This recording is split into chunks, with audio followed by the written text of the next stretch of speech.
Today, Israeli police reportedly freeze crypto accounts tied to Hamas. And forensic accountant Kyla Curley weighs in on the trial of Sam Bankman-Fried and what it means for the future of the digital asset industry.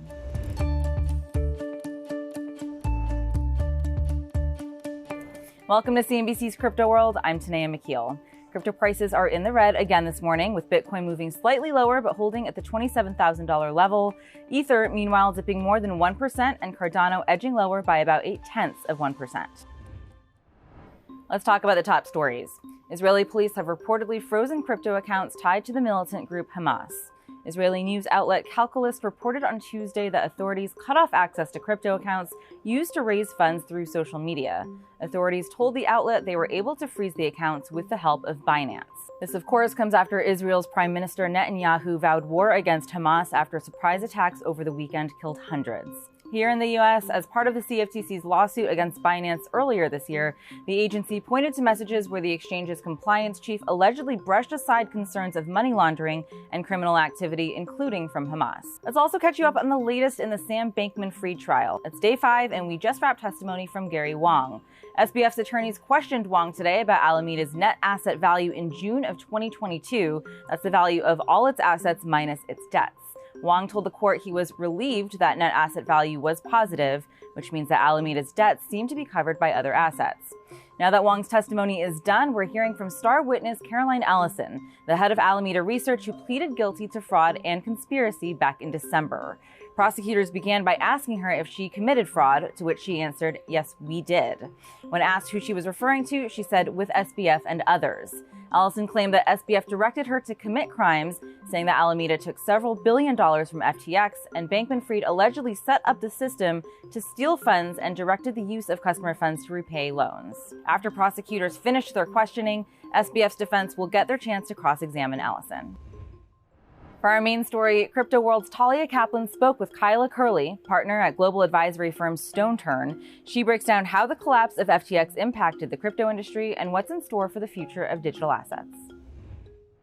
Many people are paying attention to the trial of Sam Bankman-Fried, of course, and we're in week 2 now and hearing from key witnesses in the case, including Gary Wang, the co-founder of FTX, and Caroline Ellison, the former CEO of Alameda Research, FTX's sister hedge fund. Since you have more than 20 years of experience with financial investigations, I'm wondering what you make of the case and all the information that's coming to the surface during the trial. What would you say are the lessons learned from the collapse of the crypto exchange SBF founded? Got it.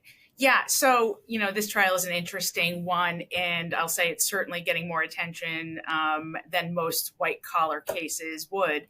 But this one seems to have a bit of the makings, of almost of a Netflix series, right? We've got, tales of love, tales of drugs, allegations of corruption.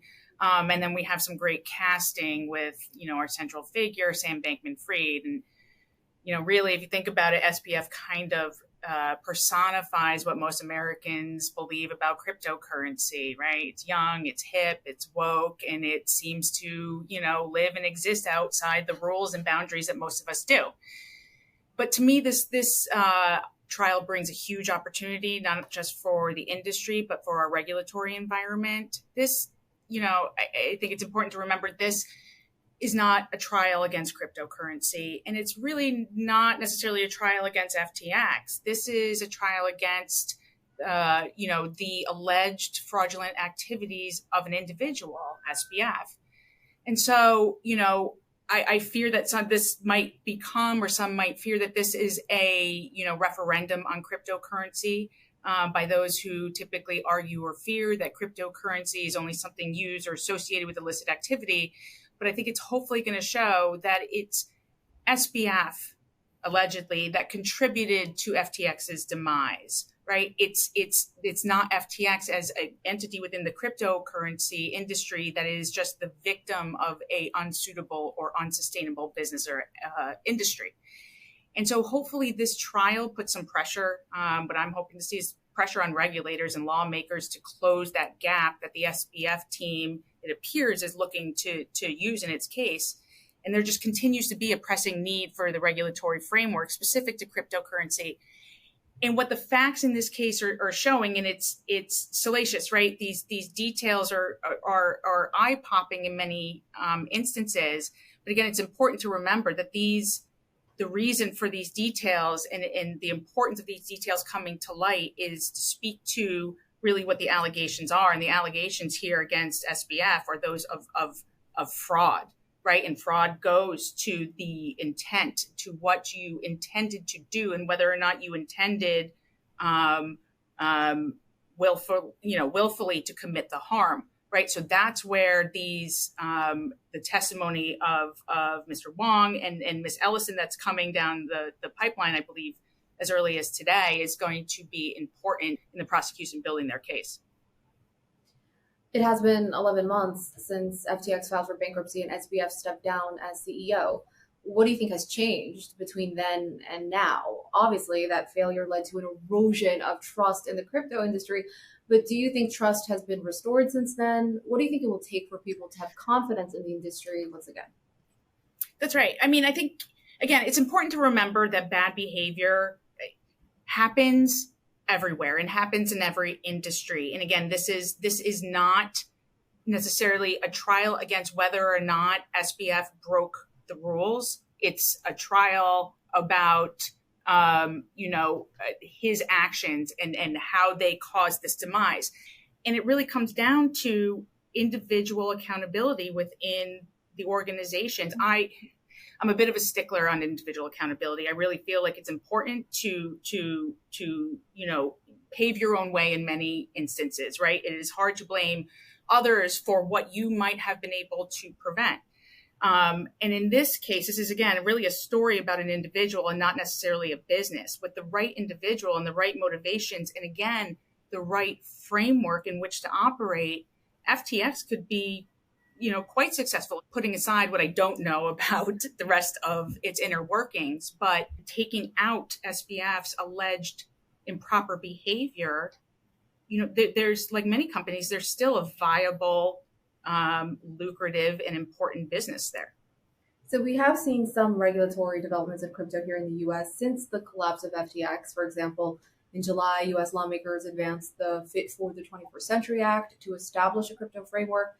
And more recently, Senator Elizabeth Warren's crypto money laundering bill has been gaining more support on Capitol Hill. But do you think enough was accomplished since that massive failure? No, if I'm being honest, I don't. And I really, again, going back to this hope, looking at the bright side of these situations, I hope this is an opportunity for everybody, including the regulators and the lawmakers, maybe those that have been more reticent to engage in this discussion, see the opportunity here and understand and underscore the importance of needing, those guardrails. And I think what this needs, or what the U.S. needs, is smart regulation, right? Not just regulation, but smart regulation. And what I mean by that is we could close out 2023 with, let's say, enough judgments or a decision that arms, and I'm just going to use the SEC as an example, that arms the SEC with what it needs, to enforce, and that is its definition of a security. And, with that will bring regulation. There are existing regulations that come with that definition of a security, that would then apply to exchanges like FTX. But that might not necessarily be smart.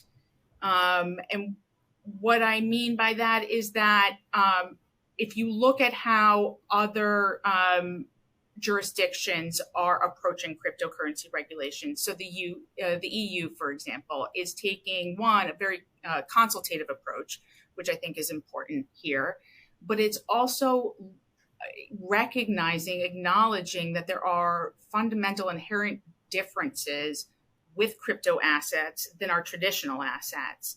And so it looks to regulate the activity in the industry rather than the asset itself, right? So if you think about, cryptocurrency and blockchain, oftentimes you're dealing with assets that are formed by a decentralized body. There's really no individual or group of individuals you can point to, or it's incredibly automated. And so because of that, the EU, again, to use them as an example, is saying, well, let's put the responsibility then on those providers to say, you're the responsible for determining what the rules are for being listed, right? In the US, we regulate an exchange like an FTX, for example, based off the asset it lists. It is dependent on if it's listing assets that are considered securities, well, now it's going to be regulated as an exchange. And the EU is taking the different approach and saying, we're going to regulate your activity. It's up to you as to what you're going to list. If you think you set the requirements, you set the guidelines, but then it's up to you to monitor, to regulate, to make sure that that's happening, right? And that is a much different perspective in placing the risks which exist in the cryptocurrency industry, kind of, well, I guess, shifting the risk to the exchange to account for the fact that there's really nobody to hold, in many cases, nobody to hold accountable on the other side. And I think it would be great if the U.S. could take a similar approach. I believe the CFTC recently, one of the commissioners proposed a sandbox-like pilot program, which I think would be incredibly effective in this case and would move us toward effective regulation. Okay, that's all for Crypto World today. We'll be back again tomorrow, and we'll see you then.